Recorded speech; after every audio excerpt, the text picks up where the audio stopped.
everyone, welcome back. Yeah, it's been a hot minute since I posted a video. I took what was meant to be a couple weeks of a break from Christmas to New Year's, and let's face it, 2021 has not turned out to be the wonderful sparkly rainbow that we all had hoped it was going to be. So I've been in a bit of a funk.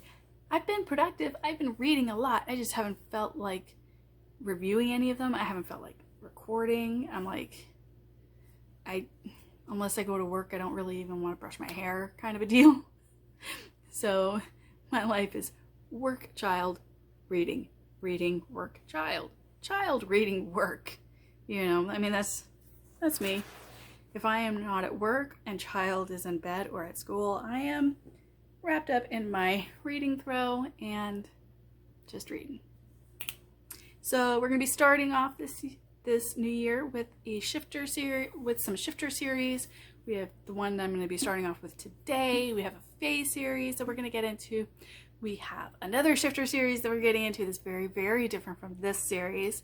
We have some MC series we're going to get into. We have some mafia series that we might get into. We have some dark romances we're definitely going to get into.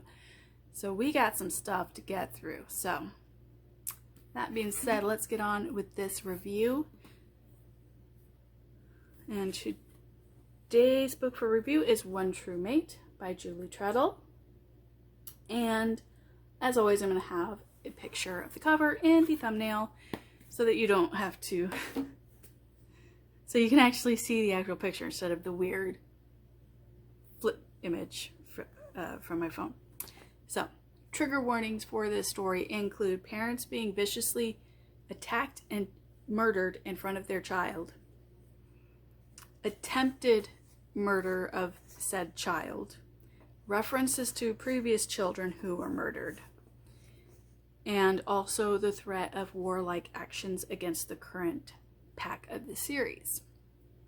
I'm pretty sure I think that's all of the trigger warnings for this book. However, if I think of any as we are going along, then I will let you know. So we're going to go through some of the terminology and background of the pack and shifter hierarchy in the series, because every series is different, every world is different, and it can throw you off if you don't know certain key terms. And some origin concepts. So we'll go through that real quick and then we'll get into the review. I know it's a little different, but we're trying something different right now. So obviously you have the alpha male, who is the leader of the pack, the beta male, who is the second in command to the alpha, a council of elders, which is not something you see in every shifter series. You see it in some, but not all. In this series, you have a council of elders for every pack.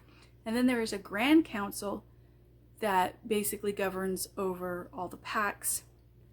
Now, I think there's a grand council for each continent, but I could be wrong. It could just be one grand council for the entire globe, although that wouldn't seem very efficient to me. Alpha she-wolf. Now, in some series, alpha she-wolves are recognized and embraced. In this series, alpha she-wolves are believed to be abominations. They are believed to be uncontrollable, and that they have to be put down as soon as they are known.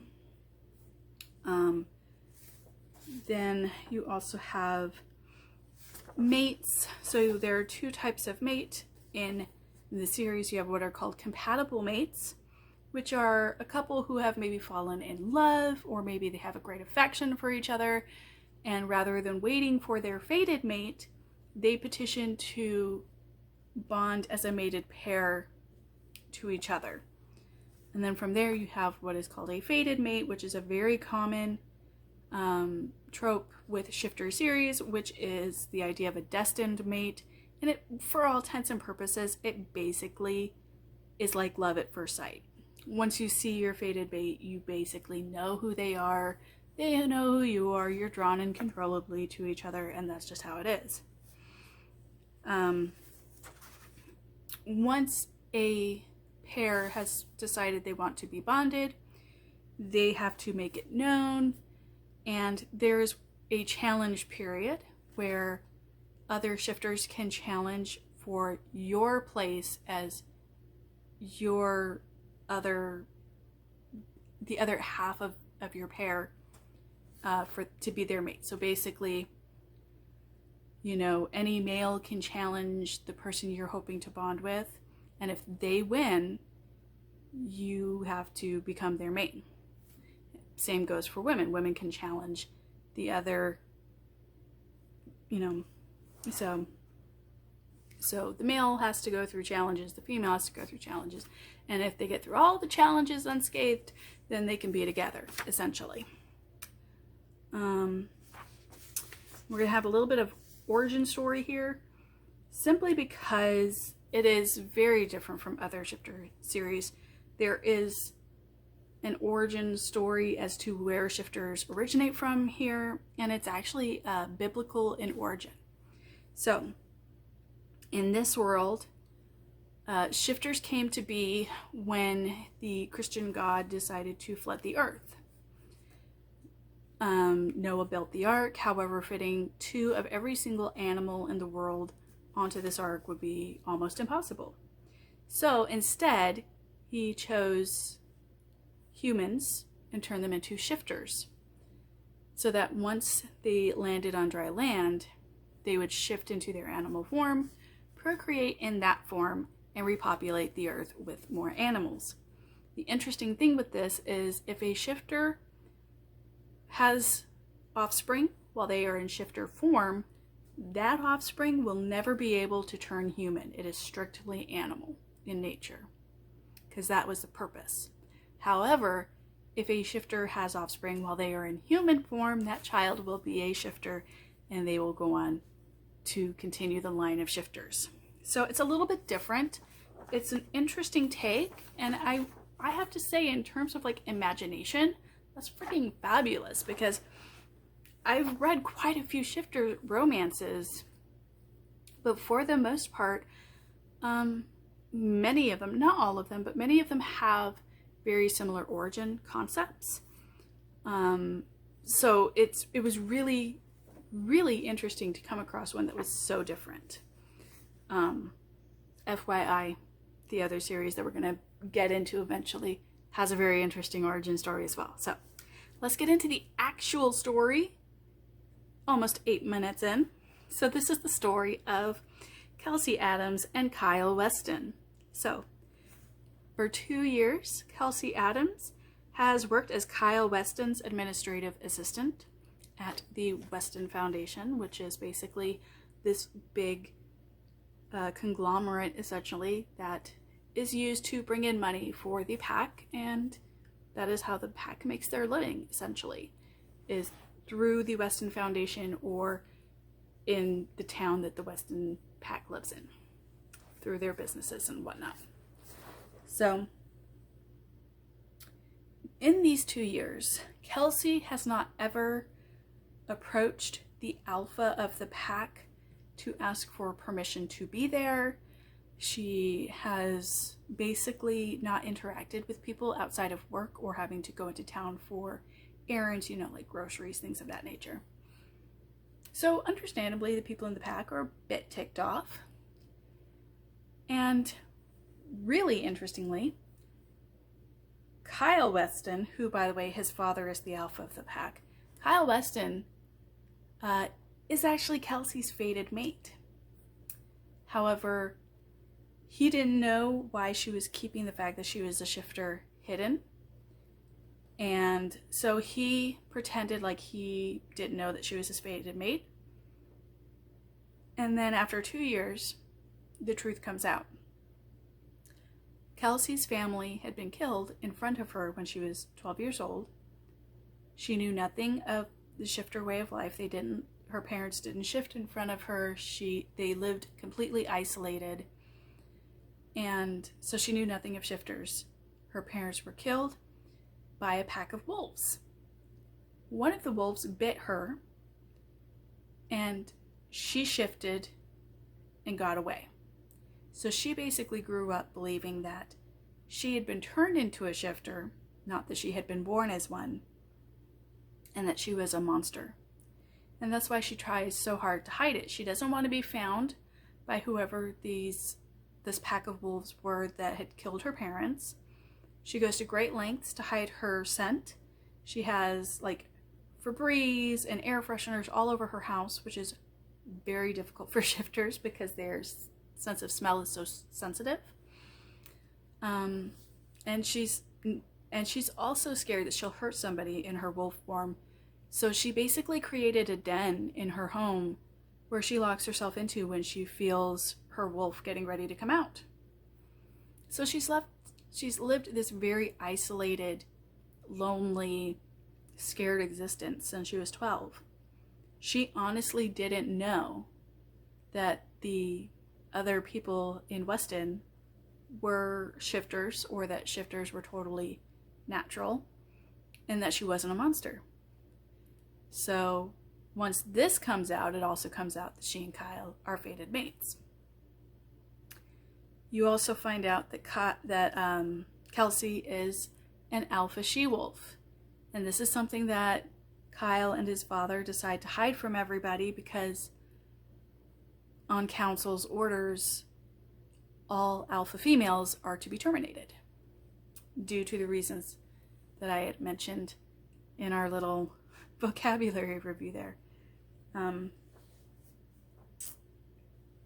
then there are some other things about Kelsey's past that come to light, and I don't want to get too much into it because it is kind of an involved story, but it does involve other things that were not believed to be possible for shifters.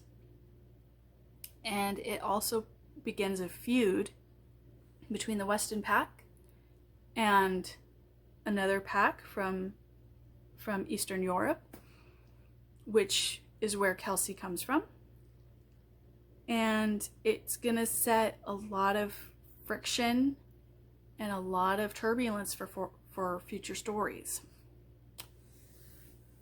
So, but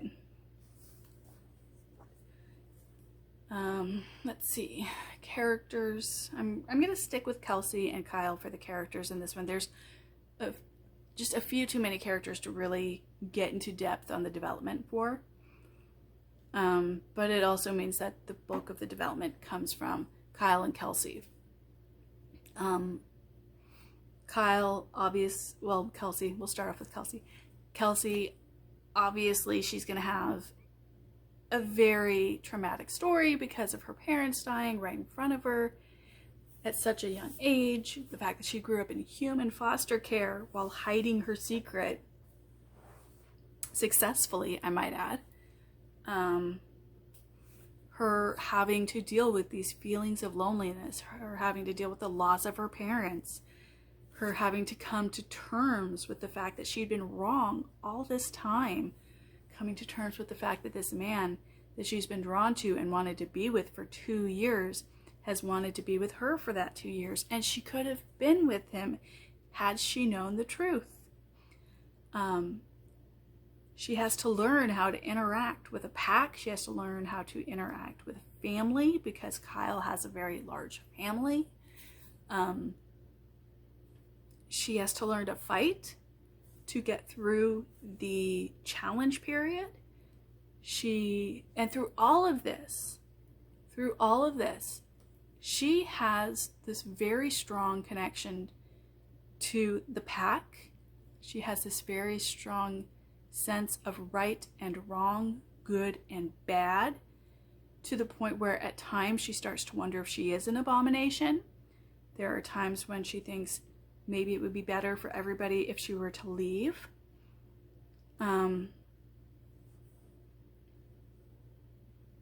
Which, by the way, something else I forgot to get into, is very difficult because as a couple begins to bond, the mate bond connects the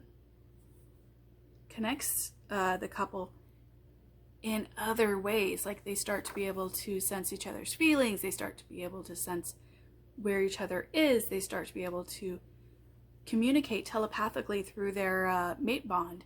They start to actually feel each other's pain. And eventually it gets to a point where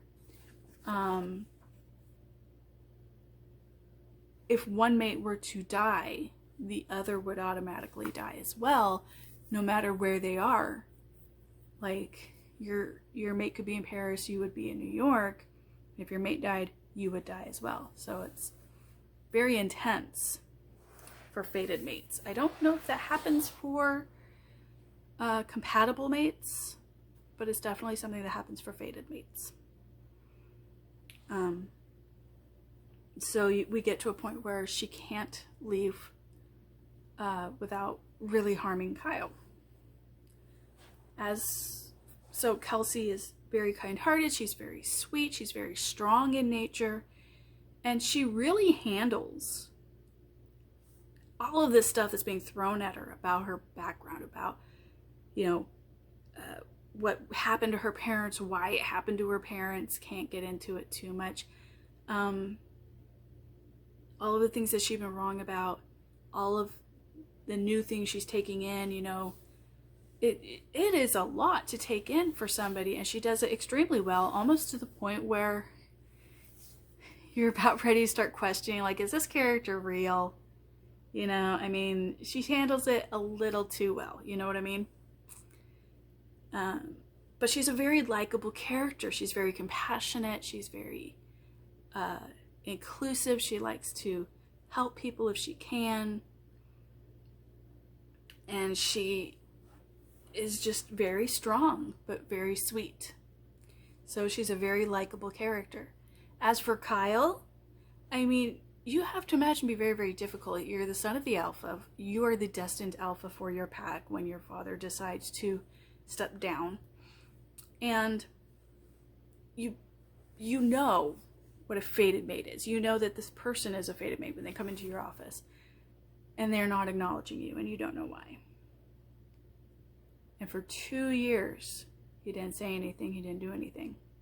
That says a lot about Kyle, about his patience, about his affection for Kelsey. It says a lot about his inner strength and willingness to compromise the rules because he felt in his heart that it was the right thing to do. His devotion to Kelsey is very steadfast. It is never, ever at any point in question. And once it's learned that Kelsey is an alpha female, he and his father are very quick to determine, we're not telling anybody, we have to hide this, because if we don't, then the council's going to come and it's not going to end well. And they don't want anything to happen to Kelsey. She's a very vulnerable character and they want to protect her, understandably so. Obviously, there's going to be more character development for Kelsey simply because she has the most to work through. That doesn't mean there's no character development for Kyle as well, because he has a lot of introspection he has to go through while he's waiting for Kelsey to come to him. There's a lot of introspection to go through when he finds out that his fated mate is an alpha female, and that if her secret is ever found out, she could be killed. And his protective nature over Kelsey at a few times gets so strong it throws Kelsey off. So there is quite a bit for him to work through as well. And while the origin story for Shifters is biblical in nature, there's a little bit of cursing. There's some, at least 1 or 2 scenes where people are imbibing alcohol. I don't think it affects them the same way as it would a human. And there are intimate scenes. However, they are not as graphic and as explicit as some of the other stories that I have reviewed, which I would venture to say, if you are someone who is more conservative, more religious in nature, and a little bit more strict in terms of being conservative and being a little bit more pure, well, I don't think it would necessarily be 100%, because again, there is reference to intimacy. There is a little bit of intimacy in there. It is in no way like some of the erotica stories that you'll come across. It's far more tasteful. It's more easy to read for those who maybe don't find those scenes easy to get through. So it's definitely one that I would not hesitate to recommend to any of my friends or family who are more strict in their faith in terms of what they do and don't what they do and don't read and or watch in terms of entertainment and such. I definitely think it would be a reasonably fair one to recommend for anyone more conservative than yourself. So that being said, because of the fact that the story is well told, there's very good character development, there's lots of really good bricklaying for future stories, there's a lot of origin story, backstory, you know, pack history, all this stuff is put in there and is done in a way where it seems natural. It comes throughout the development of the story as it goes. So it's very well done. It's very imaginative. It is very well written, in my opinion. So overall I give this story a 4.8 out of 5 stars. Because, again, just because of how imaginative and different it is. So I hope you found this review helpful. I hope that you give this series a try, even if you end up not liking it. It's definitely worth it just for some of the differences in this versus some other shifter series you may have come across in the past. So that being said, I look forward to seeing you all at the next review. I don't know if it's going to be another from this series or if it's going to be from the Fae series, but we'll see. Depends on what I feel like doing that day. You have a great day. Take care. See you all later. Bye-bye.